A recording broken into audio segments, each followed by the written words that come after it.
Bonsoir, merci de nous rejoindre sur TV Sud pour le journal de la rédaction. Dans les titres, ce soir, la lutte contre le travail illégal renforcée pendant la saison touristique. Le comité départemental antifraude s'est réuni ce matin. Les préparatifs de la feria à Nîmes autour des arènes en est en plein montage des bodegas. Montpellier, face au Leinster, le tirage au sort des poules pour la prochaine H-Cup place les rugbyman du MHR dans le même groupe que le champion d'Europe. Et puis le printemps des comédiens, c'est jusqu'au 1er juillet. Rencontre avec le directeur artistique de l'événement à la fin de ce journal. Le travail illégal dans le collimateur des services de l'État dans le département. Le comité antifraude renforce ses actions pendant la saison touristique. Entre 2009 et 2010, déjà, le nombre de contrôles a augmenté de 55%, ce qui a permis de multiplier par 5 la somme des cotisations sociales récupérées. Les explications d'Olivier Roiran et Sarela Torres. Travail illégal, travail au noir, travail dissimulé, plusieurs formules pour un problème récurrent que les services de l'État veulent cette année encore combattre collectivement. Autour du procureur de la République, ce matin, l'URSSAF, la direction du travail, les services fiscaux, les douanes, les forces de l'ordre. Ils forment le comité opérationnel départemental antifraude qui s'apprête à lancer des opérations de contrôle groupées. Et visiblement ça marche, les chiffres de 2010 sont plutôt bons. Il y a eu entre 2010 et 2009 une augmentation de 55,6% des procès-verbaux qui sont passés de 238 à 378. Mais surtout, ce qui est important, c'est que le montant des recouvrements ont été multipliés par 5. Ce qui représente plus de 5 millions d'euros, soit 10% de la fraude fiscale classique. Et parmi les secteurs les plus touchés par le travail dissimulé, il y a la construction, les travaux publics, la restauration, mais aussi le commerce saisonnier. Les services de l'État l'affirment, ils ont acquis une solide expérience de la fraude. Le message est martelé, la communication bien huilée. Nous sommes de moins en moins naïfs, nous sortons de moins en moins au hasard, donc nous prenons le temps de croiser nos informations, nous prenons le temps d'observer pour voir ce qui se passe sur les chantiers par exemple. Nous n'aimons pas sortir et ramener le panier vide. Mais pour l'URSSAF et les autres services, les employeurs ne sont pas des ennemis, la grande majorité des patrons est honnête. Reste à convaincre les salariés des dangers du travail au noir. Un salarié en situation de travail dissimulé, il n'est pas payé à sa juste valeur et surtout il n'a aucune protection sociale. Donc ça pour lui c'est extrêmement pénalisant, alors que les cotisations sociales patronales sur les bas salaires entre 1 SMIC et 1,6 SMIC sont extrêmement faibles, elles sont quasiment inexistantes sur un salaire au SMIC. Et pour les employeurs fraudeurs, le redressement de base c'est 6 mois de SMIC par infraction, soit environ 4 000 € et la note peut rapidement s'allonger. Les parents d'élèves de Poujols-sur-Orbe devant le tribunal administratif de Montpellier cet après-midi. Au mois de mai, ils ont appris qu'une classe de l'école de la commune était menacée de fermeture. Les parents ont alors déposé un recours devant le tribunal administratif actuellement. Le village compte 4 classes de maternelle et de primaire. À la rentrée 2011, il ne pourrait en compter plus que 3, donc tout niveau confondu. On écoute un parent d'élève tout de suite au micro d'Olivier Brachard.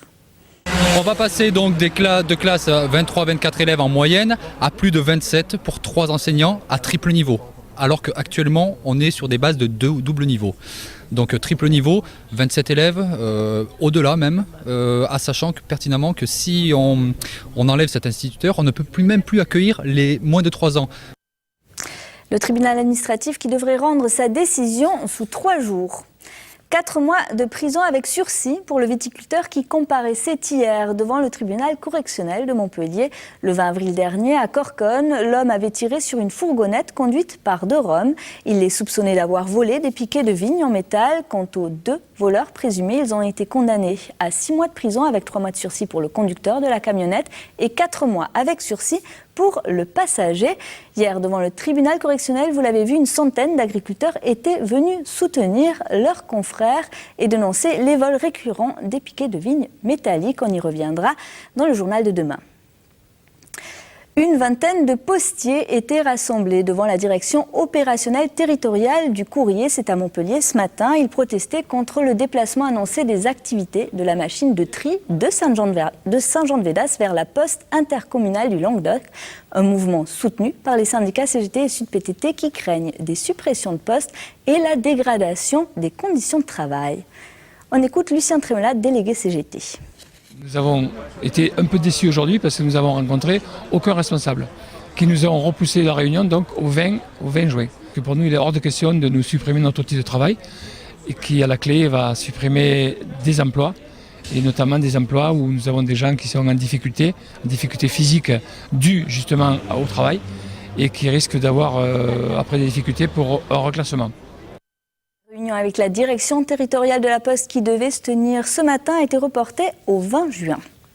Je vous propose maintenant d'aller à Nîmes où on se prépare activement à la Feria de Pentecôte, un moment attendu par les aficionados bien entendu, mais aussi par les propriétaires des bars autour des arènes notamment. Pendant les 3 jours de Feria, des milliers de consommateurs iront se désaltérer dans ces bodegas. Reportage lors du montage des tentes avec Martin Ducasse et Julia Dédier. Bon, ça veut dire, ça fait 7 ans que je suis patron des 3 morts et du campo. Mais ça va faire ma 30e année de feria. Donc je commence à être rodé un petit peu. Le plus long pendant la feria, c'est le montage. C'est pas plus compliqué. On y est depuis lundi et on va finir normalement ce soir le montage. On l'a mise en place depuis dimanche après-midi, on l'a attaqué. Au niveau des heures, ça se compte pas trop, tu vois, pendant la feria. C'est assez compliqué parce que ça n'arrête pas entre les comptoirs, le son, la lumière et les stocks, etc. Donc voilà. Salut, ça remis. Une personne pour la semaine, le plus possible. Après, exactement, c'est difficile à calculer au niveau du boulevard. Beaucoup de monde. Pour nous, ça va finir lundi, on va dire mardi matin à 6h. Voilà quoi, pour finir tout débarrassé avec un joli closing lundi. Et c'est le plaisir. On est tous bénévoles. Ce qu'il faut quand même le dire, c'est quand même relativement rare, je pourrais te signaler. Et on vient tous de très loin. Il y a des gens qui viennent de Paris ou de Lorient, ou même de Toulon, qui viennent pour revenir, servir et participer à cette feria. Et puis on va essayer surtout de satisfaire la clientèle nîmoise pour que ça soit la fête tout au long du week-end, quoi. Alors normalement, il est prévu, comme l'année dernière, soi-disant 1 million de personnes sur la feria de Nîmes, en 5 jours. Excuse-moi, allure de feria. Oh, Victor Hugo!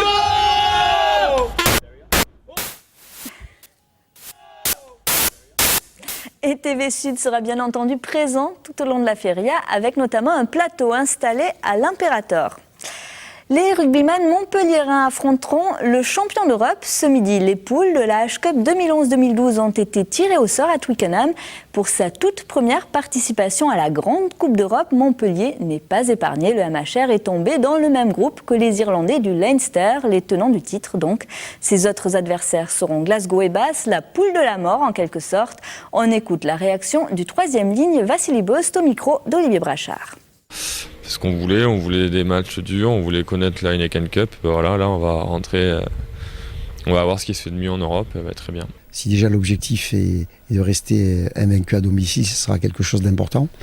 Puis après il arrive ce qu'il arrivera en Coupe d'Europe, mais de toute façon on l'a voulu, on y est et il faudra jouer sur les 2 tableaux. Voilà, on l'a voulu, on y est. Un joueur du MHSC va disputer une Coupe du Monde. Jonathan Ligali, vous le voyez sur cette photo, va participer au mondial des moins de 20 ans en Colombie. Le jeune gardien intègre le groupe champion d'Europe l'été dernier, les Bleuets, qui entreront dans la compétition le 30 juillet prochain. L'Open de Montpellier débute samedi à Grabel. Pendant 9 jours, 32 joueuses s'affronteront en simple et en double jusqu'au final les 17 et 19 juin. C'est la 6e édition de ce tournoi de tennis féminin, un tournoi international sur terre battue qui prend de l'envergure. L'an passé, 5000 spectateurs ont assisté à l'Open. Aujourd'hui, les organisateurs ont la volonté de doubler la dotation du tournoi et d'attirer plus de joueuses de haut niveau. On écoute Jacques Martin au micro de Jean Brun. C'est un tournoi qui se déroule dans un cadre idyllique, les cours au milieu des arbres, là, les spectateurs qui sont rassemblés dans c'est un cadre extrêmement champêtre mais très agréable. C'est un tournoi important sur le plan sportif parce qu'il y a des joueuses de haut niveau qui viennent y participer. Et c'est un tournoi important parce qu'il y a des compétitions réservées aux jeunes. Et c'est aussi un tournoi important parce qu'il y a un nombreux public qui vient et qui adhère à cette manifestation, raison pour laquelle notre communauté d'agglomération le soutient. Ce qui sera peut-être nécessaire, et le président Ray le disait, c'est de changer la date du tournoi pour qu'il n'y ait pas de concurrence avec les qualifs de Wimbledon qui vont se dérouler à peu près à la même époque. Donc on est ouvert à toutes les solutions permettant de rendre ce tournoi plus compétitif encore. En tout cas, notre volonté politique aujourd'hui, c'est de le pérenniser dans le temps. Le printemps des comédiens, c'est en ce moment même au Domaine d'eau de Montpellier, un printemps nouvelle formule après les années Bedos, avec un retour au théâtre plus classique et beaucoup de spectacles clownesques, notamment le Slava Snow Show qui avait fait l'ouverture. Jean Kahn a rencontré Jean Varela, le nouveau directeur artistique, pour évoquer le programme des prochains jours. On les écoute. Hier soir, j'ai vu la générale des règles du savoir-vivre, la déambulation mise en scène par Richard Mitou, le texte de Jean-Luc Dagarce. C'est un moment délicieux, c'est un moment féerique, c'est un moment drôle, émouvant, qui remet en valeur le parc historique. On a plaisir à se promener dans ce parc magnifiquement éclairé, avec une kyrielle d'artistes au plateau. Donc ça, je vous le recommande. Et puis, à voir en famille, le Chaperon Rouge du grand Joël Pomera, qui est un moment de bonheur absolu. Et ça va nous amener peu à peu vers l'arrivée d'un second grand clown, un second grand monsieur après Slava, qui est Pierre Etex, sa filmographie, son spectacle. Pierre Etex, 83 ans, qui sera au Domaine d'eau les 17 et 18 juin. Donc une rencontre avec ce clown, assistant de Tati, auteur de films, est d'ailleurs programmée le 18 juin. Et voilà, c'est la fin de ce journal. Prochain rendez-vous avec l'actu demain à 12h30 pour le Flash. Et à 19h30, retrouvez le journal de la rédaction. D'ici là, très belle soirée à tous sur TV Sud.